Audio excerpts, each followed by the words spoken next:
Indonesia negara hukum. Assalamualaikum warahmatullahi wabarakatuh. Halo, perkenalkan nama saya Sirinapa dari kelas HK24E.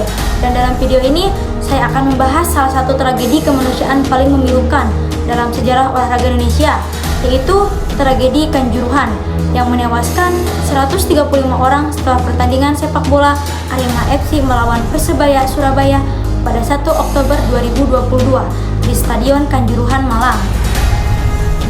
Insiden ini memicu kemarahan, kesedihan, dan pertanyaan mendalam tentang hak asasi manusia, tanggung jawab negara, serta keadilan hukum. Mari kita telaah kasus ini dari 3 perspektif: filosofis, sosiologis, dan yuridis. Dari sudut pandang filosofis, tragedi Kanjuruhan menyentuh 2 aspek fundamental, yaitu hak atas hidup dan nilai kemanusiaan. Pertama, dalam pasal 28I Undang-Undang Dasar Negara Republik Indonesia tahun 1945 dan Undang-Undang HAM Hak Asasi Manusia nomor 39 tahun 1999 dijelaskan bahwa hak hidup adalah hak dasar yang tidak dapat dikurangi dalam kondisi apapun. Dalam tragedi ini ratusan nyawa hilang bukan karena bencana alam, tapi karena kesalahan manusia dan kebijakan keamanan yang berlebihan. Kedua, prinsip moral seperti tidak menyakiti dan martabat kehidupan manusia dilanggar secara terang-terangan ketika aparat menembakkan gas air mata ke tribun yang penuh sesak.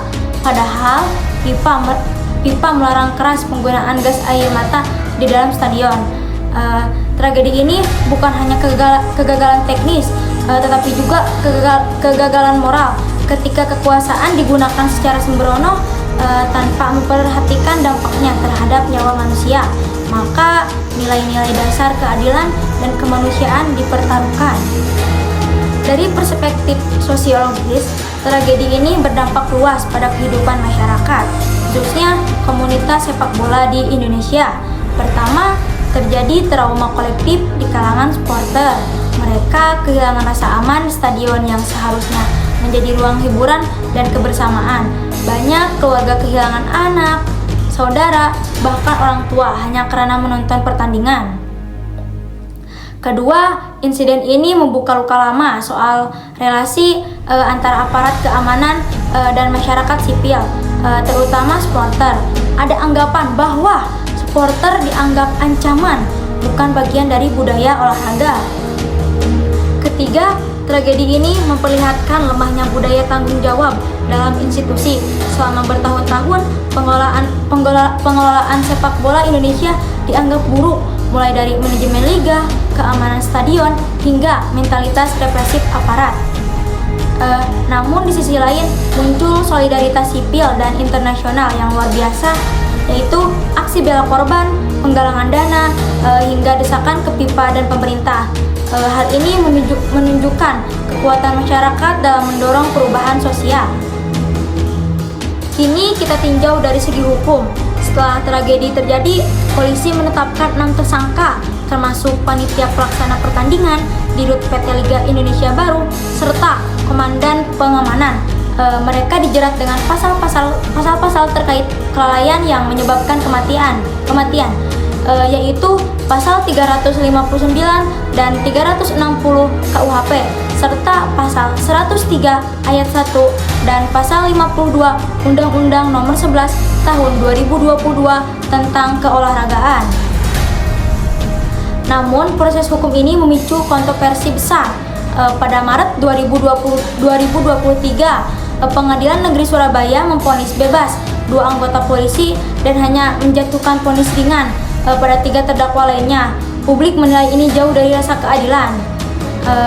Amnesty International menyebut proses hukum tersebut sebagai parodi keadilan karena tak menyentuh aktor-aktor struktural dan tidak mengindahkan fakta-fakta teknis serta kesaksian ahli. Dalam konteks ini muncul pertanyaan yuridis, yaitu apakah pasal 359 dan 360 KUHP cukup kuat untuk mengadili tragedi massal seperti ini? Apakah perlu undang-undang khusus tentang keamanan acara publik? Nah, dari sini kita bisa melihat bahwa hukum di Indonesia masih kesulitan memberikan keadilan yang utuh ketika yang terlibat adalah aparat atau institusi negara. Tragedi Kanjuruhan bukan hanya sekedar catatan kelam dalam sejarah sepak bola Indonesia, tetapi juga peringatan bagi kita semua tentang pentingnya keselamatan dan tanggung jawab bersama dalam setiap acara besar.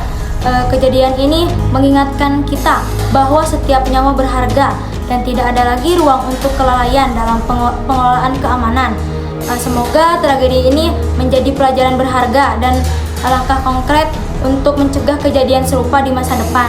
Mari kita dukung upaya pencarian keadilan dan memastikan agar kejadian seperti ini tidak terulang lagi. Terima kasih telah menyaksikan dan semoga kita bisa menjaga keamanan serta kedamaian dalam setiap ajang olahraga.